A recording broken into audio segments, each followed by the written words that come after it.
Cara mengganti email pemulihan akun Google di HP. Langsung saja tap ikon atau foto profilnya. Lalu pilih kelola akun Google Anda.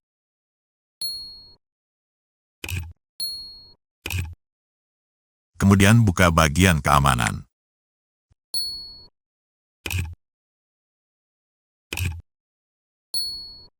Lalu pilih email pemulihan. Lanjutkan.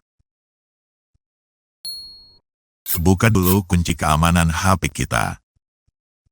Lanjutkan. Nah, sekarang kita ganti alamat email yang tertera di sini.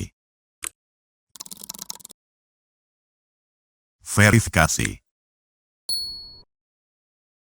Selanjutnya login ke email yang baru saja kita masukkan tersebut untuk melihat kode verifikasi yang dikirim Google ke email tersebut. Nah, ini dia. Tapi ingat, masa berlaku kode ini hanya 24 jam.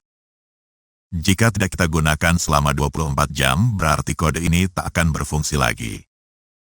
Jadi kita harus ulangi lagi langkahnya dari awal seperti sebelumnya untuk mendapatkan kode yang baru. Sekarang copy kodenya, lalu paste di sini. Verifikasi. Nah, berhasil. Untuk meyakinkan kita, lihat kembali pada bagian keamanan akun. Nah, sudah tertera email pemulihan barunya alias memang sudah berhasil.